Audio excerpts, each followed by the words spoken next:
I remember the first moment I saw Earth, hanging alone in the black, a sphere of oceans and storms, brilliant yet disturbingly quiet. Even then, before I understood what silence truly meant, something in me recoiled. A world once known for its defiant noise, its roaring reactors, its metallic wings slicing through void, its relentless, stubborn heartbeat, lay still. Too still. We were told to observe only from afar. Do not draw close to the death world, the senior researchers warned, their frills dimming with ancestral fear. Yet watching Earth drift in its lonely orbit felt like watching a once mighty warrior lie motionless on a battlefield, weapon dropped, breath absent, a sight both reverent and terrifying.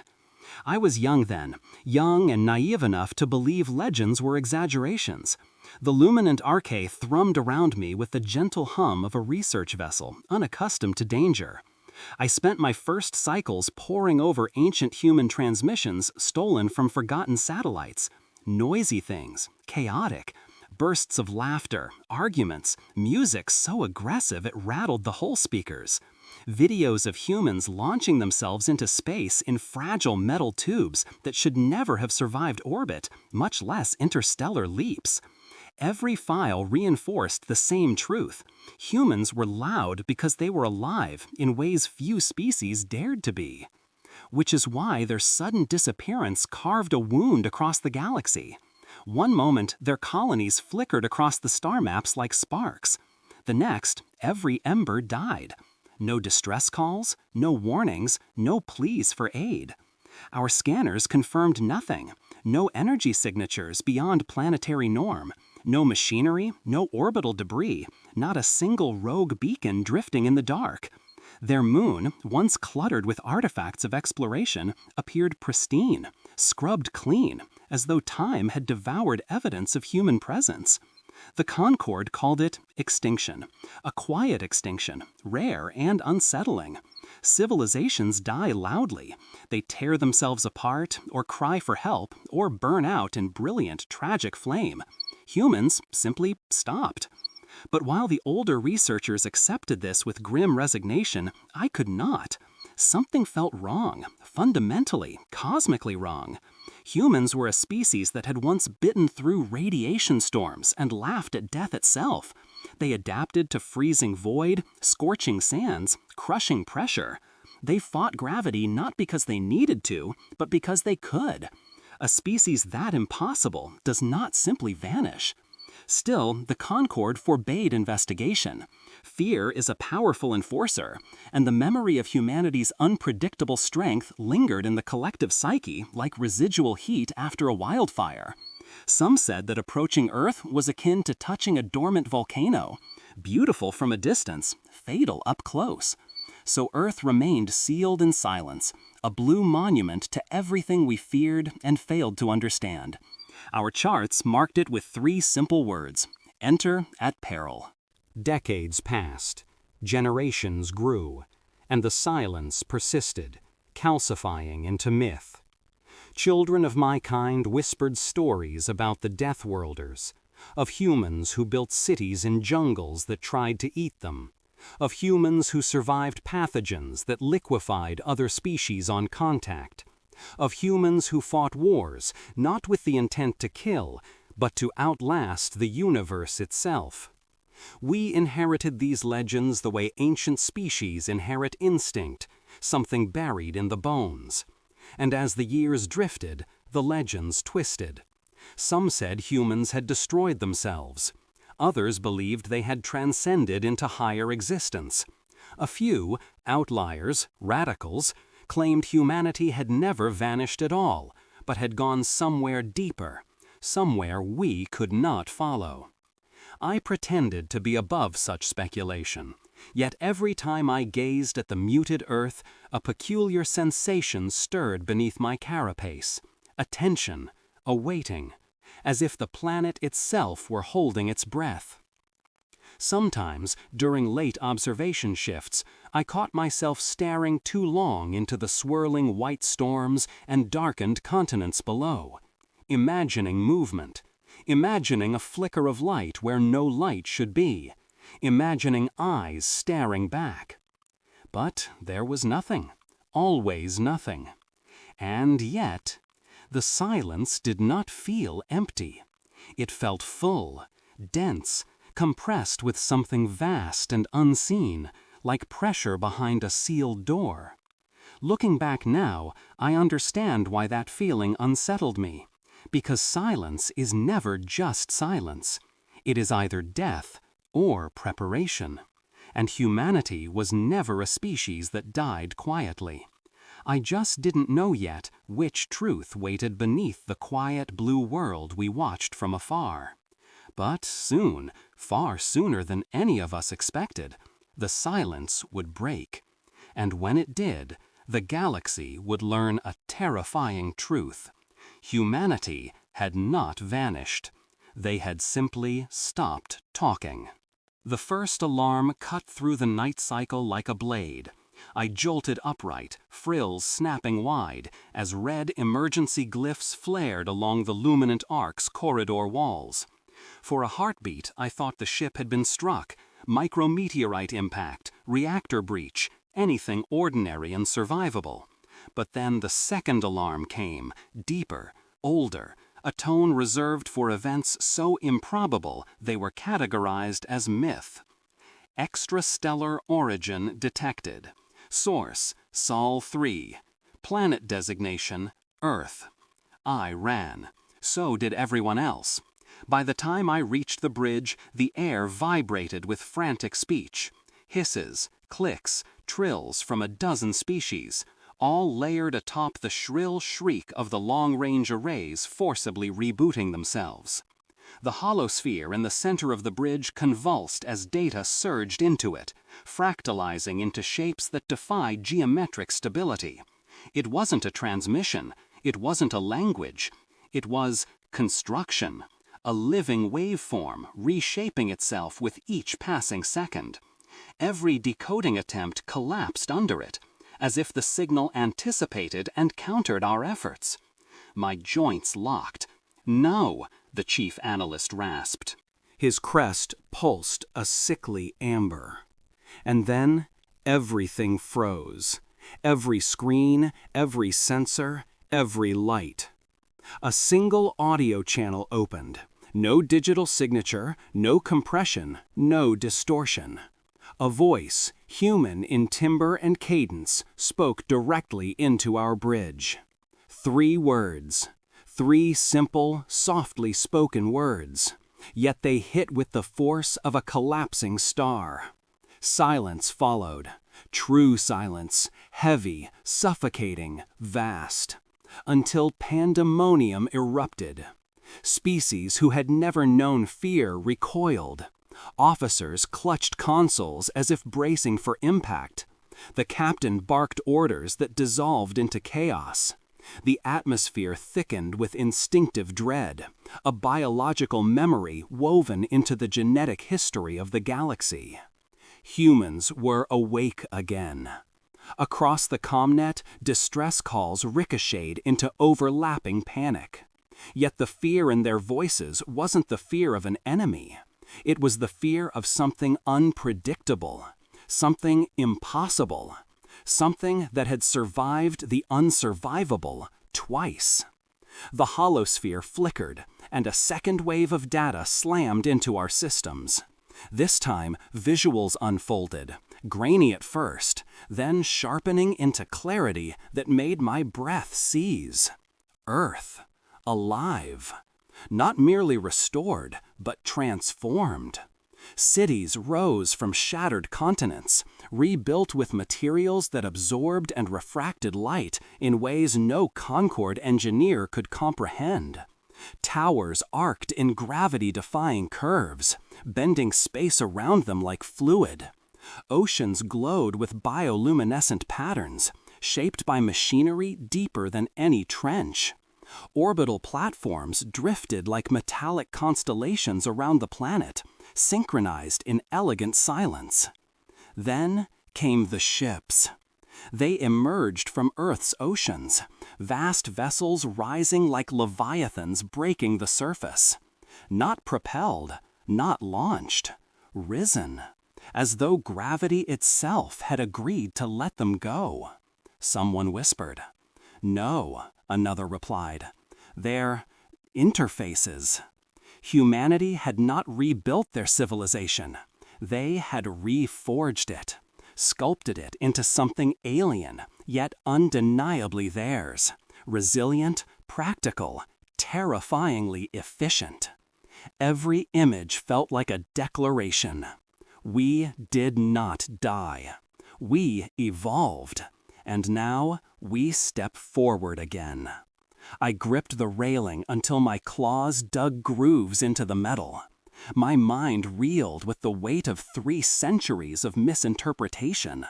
Humanity hadn't gone silent out of defeat or destruction. They had been preparing, quietly, deliberately, relentlessly, beneath the surface of a world we thought dormant. A final image filled the holosphere.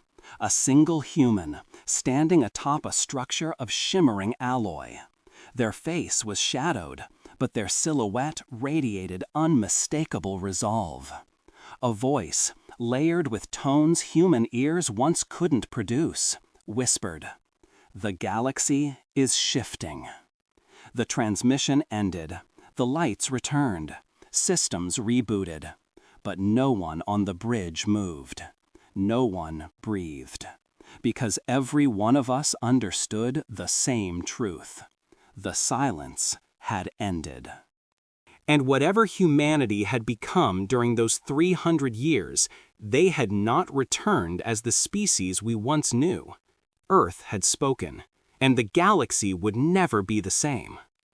There are chambers in the galaxy that feel holy, not because they're sanctified, but because what happens within them determines the fate of trillions. The Grand Senate Hall of the Galactic Concord is one such place, a vast, spiraling cathedral of light and gravity balancing tiers, suspended over a living ocean of plasma. The air is always cool, the lights always dim, the silence usually profound. But not that day. That day, silence died. 57 species erupted into chaos the moment the session convened. Chirps collided with guttural bass calls, clicks bounced off ionized pulse tones, pheromone streams turned the air thick with chemical fear. Delegates thrashed, antennae flared, tentacles curled, frills bristled. The sound alone felt violent, like being trapped inside a storm. I clung to the upper gallery rail, my limbs taut as I watched the disaster unfold beneath me. Never in my life had I seen the Senate lose composure. Even when star forges collapsed, even when plagues crossed worlds, even when entire empires fell. But humans returning? That broke something ancient in us all. They had been a myth for generations. Their savagery, their adaptability, their defiance, those memories lived through us as instinct. No living senator had seen a human in the flesh, but still fear pulsed in every corner of the hall. The myth had spoken, and it had promised to return. A deep metallic clang split the noise. Admiral Krishel, towering, armored, one limb reinforced with alloy plating from an old war, slammed the stabilizing dais with such force that the floor rippled. He roared in multi-frequency command speech, a voice engineered for battlefield dominance. But unity had been lost the moment Earth awakened. The Fattori war faction delegates hissed through sharpened beaks. They announce return? To what end? To reclaim? To conquer? Across from them, the ethereal Zelqua floated above their seats, shimmering. No, the transmission bore no hostility. Humans have evolved, transcended. One of the crust-born Kravlocks snapped. He jabbed a claw toward the central holosphere. It flickered to life, replaying the final image Earth had sent out. A figure, humanoid in silhouette only, towered over a structure of woven metal and living light. Human features were present, but altered. A body reinforced by technology, not worn like armor, but integrated into the very bones. Energy patterns pulsed across their form like a second circulatory system. Their eyes glowed with quantum lattice lenses. The figure looked alive, but not merely biological, powerful, but not monstrous, human, but beyond human. The hall quieted, uneasily mesmerized. Another slammed a limb on their console. If they hid this, what else did they hide? Lies, countered a diplomat with flickering fins. Fabrication. This entire transmission, manufactured to instill fear. Humanity is extinct. I felt my bioluminescent glands pulse involuntarily, betraying my internal turmoil. Because amidst all the frantic accusations and theories swirling through the chamber, not a single delegate was asking the most important question of all. Not why humanity had returned, but what were they now? I leaned forward, unable to contain myself, and murmured the question aloud. My voice was swallowed by the cacophony below, but the question echoed in my skull like a drumbeat. What had 3 centuries of silence forged? The admiral attempted once more to regain the room. "Delegates!" a senator barked. "A species that once fought the universe itself into submission just announced they're returning." "No," whispered another. The room went still for a moment, a rare moment of shared terror. A cluster of ancient species, those who had survived multiple extinction waves, exchanged glances heavy with unspoken memory. They recognized something, something they did not yet dare voice. Then, with a low hum, the holosphere expanded again, shapes reforming into the full holographic recording Earth transmitted. The figure's silhouette stood tall and silent, energy crackling faintly around its integrated augmentations. But seeing it again, something struck me differently this time. Their posture. They didn't stand like a conqueror. They stood like a sentinel, as if defending something behind them, as if warning something ahead of them. A hush fell across the chamber, gradual, reluctant, ominous. It wasn't reason that silenced them, it was dread. The visceral kind that bypasses logic and roots itself directly into the instinctive centers of the mind.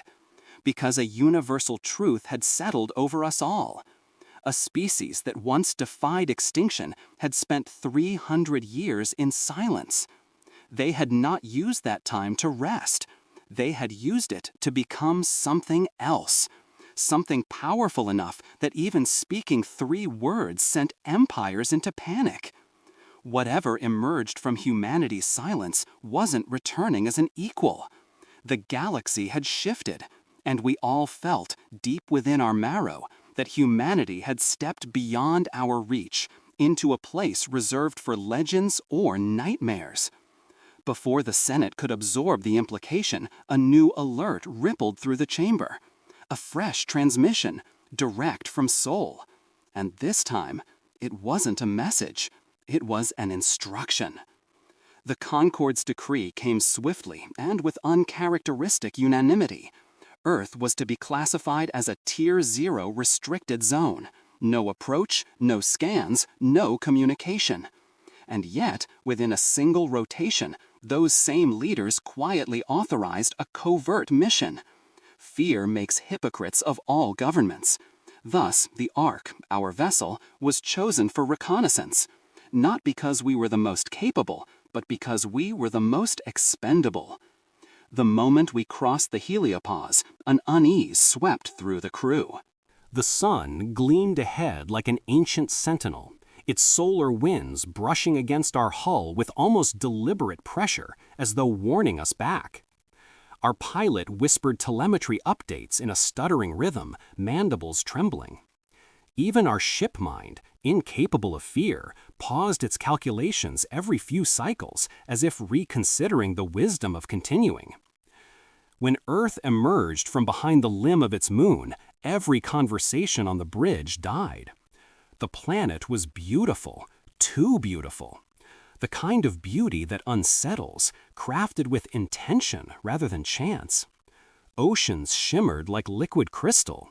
Storm systems moved with impossible symmetry. It felt as though the world itself was watching us. Then our systems began shutting down. Not randomly, not chaotically, but with precision. Flight stabilizers powered off, comms locked, external sensors went blind. Each failure happened in a sequence too elegant to be anything but engineered. They had detected us the moment we arrived. A colossal structure pierced the night side of Earth, kilometers tall, its surface shifting like metal in a dream. Around it drifted vessels that moved without propulsion, gliding in patterns that mocked known physics. They didn't threaten, they didn't hail us, they simply demonstrated. Humanity wasn't hiding their evolution. They were unveiling it. And for the first time, I understood why elder species once whispered the human word for their origin world with reverence and dread. Deathworld. No species in recorded history had ever attempted contact with post-silent humanity. The Concorde's expectations had been clear: observe from a safe distance, gather minimal intelligence, and flee the moment danger presented itself. But before we could retreat, before we could even stabilize our failing systems, contact came to us. It began with a soft distortion in the center of the bridge, like heat haze bending the air. No alarms triggered, no breach protocols activated, nothing suggested intrusion. And yet, in the space of a heartbeat, a human stood there. Not a titan of metal and light, not the ascended figures from the transmissions, just a human. Smaller than most of my crew, clad in a seamless dark suit that flowed like liquid alloy with every movement. Their posture was relaxed, almost polite. But their eyes, those eyes carried depth, weight, the silent gravity of centuries. "Your vessel is trespassing in soul," they said, voice steady and impossibly calm. Terror froze my limbs, not because of aggression, there was none, but because of effortless superiority. Their appearance bypassed all barriers, all physics, all known security frameworks. Even speaking with us required technologies that should not have existed. Our captain attempted to respond, but the human lifted one hand, and sound itself ceased. Not silence, absence. Audio suspended as though reality had momentarily forgotten the concept of vibration. "We did not emerge to wage war," they continued, once sound was permitted to exist again. "But the galaxy is far more fragile than you understand." Cycle? What cycle? Before we could ask, they vanished. And every system aboard the Arche rebooted, rewritten with new, unknown protocols. The ship was no longer entirely ours. We returned to the Concorde with data in tow, though calling it data felt almost trivial. It was more like fragments of a shattered galaxy, stitched together with patterns we were never meant to comprehend. Every console hummed with human-coded anomalies, annotations buried in the recordings, invisible to casual scanning, yet impossible to ignore once uncovered. They guided our minds, nudged our interpretations, revealed horrors that would have remained hidden without them. The first realization hit like radiation. The silence, 3 centuries of absence, was not retreat. It was preparation for war. Not against other species, not against the Concorde. Something older, something patient, something that moved in patterns so slow that galaxies themselves appeared to blink before it returned. Our transmissions contained the evidence. Spectral filters, embedded within the human codes, revealed scars etched across Earth's surface. Cities rebuilt atop the ruins of battles no species other than humans had witnessed. Forests had been flattened, oceans boiled, mountains collapsed and reformed, all unseen by the eyes of the galaxy. Nights were alight with energies that defied our understanding, auroras of technology and power, illuminating the darkness like a warning signal we had ignored. We realized what humanity had done. They had faced a force older than recorded history, a predator whose hunger spanned millennia, whose reach consumed stars as easily as planets. And they had survived. But survival was not without cost. Civilization had collapsed entirely, rising again from ashes, not as it had been, but as something beyond expectation. Technologies had been forged in fire and fear. Minds had been sharpened beyond comprehension. Bodies had been reformed. Every achievement, every leap, every calculation was born from necessity, not ambition. When we presented our findings to the Senate, silence fell like a heavy shroud. The oldest species among us recognized fragments of this pattern, the cycles whispered of in myths, the ruins on forgotten moons, the etched warnings on asteroids. Stories dismissed as superstition became reality in a single instant. Humans had faced the darkness and survived alone. And the implications were clear. Our transmissions, our warnings, even the panic of the last cycles, these were irrelevant. Humanity's absence had been a shield, their silence a sword. And now the enemy, the force that had once been kept at bay, was stirring again. The galaxy had been given a choice: prepare or perish. But the Concord's fleets, our politicians, our analysts, they all froze, staring at the data, trembling beneath the weight of understanding. We had underestimated humanity. We had underestimated what 300 years of silence could forge, and the cycle was beginning anew. If the previous revelations told us why humans had vanished, what followed showed us what they had become. Humanity had always been an anomaly, a species whose biology laughed at extremes, fragile in some ways, yet resilient in others. Redundant systems layered atop one another, mutations that would cripple other species, yet thrived in them. But isolation had forged something beyond even these legendary capabilities. They did not simply survive, they improved. Every illness that once took their young, every disease that wiped entire colonies, had been neutralized. Biological decay, once inevitable, had been rerouted, decoupled from consciousness. Neural lattices intertwined with environmental perception, giving them awareness of quantum fluctuations, of potentialities, of probabilities that would collapse minds unprepared for the calculus. And yet, they had not transcended mortality. They had domesticated it. They bent death to necessity, bending biology and technology into one seamless instrument of survival. Flesh and machine fused with fluid elegance. Bodies no longer failed. Minds no longer broke under entropy. As we studied them, what unsettled us most was not raw strength, not the ability to manipulate space, matter, and energy with precision that defied our understanding. It was restraint, discipline beyond expectation. Even at their peak, humans mourned. They remembered. They protected fragments of the civilization they had lost. They preserved their histories, their art, their flawed but beloved memories. They rebuilt their home not as conquerors, but as survivors. And that was the true terror. A species with that power, tempered with emotion, capable of love, grief, fury, and sacrifice, could shape the galaxy on a whim. One blink of intent, one decision guided by empathy, could unravel empires or protect millions. The Concorde, watching through trembling sensors, realized the danger was not conquest, but agency. Humans were not cold machines of calculation. They were living forces of will, capable of reshaping the cosmos according to principles older than any interstellar law. Yet, even with all this, humanity had not come to dominate. They had returned to warn. And the galaxy, unprepared and unaware, would soon learn why. The first anomaly appeared quietly, almost imperceptibly, in the Perseus fringe. A binary star flickered, once, twice, then dimmed entirely, as if the universe had inhaled and forgotten to exhale. Observatories recorded nothing at first. No debris, no radiation spike, only absence, a void swallowing light. Then came the ripples in gravity. Subtle at first, teasing sensors at the edges of known physics, bending space-time in ways we could barely model.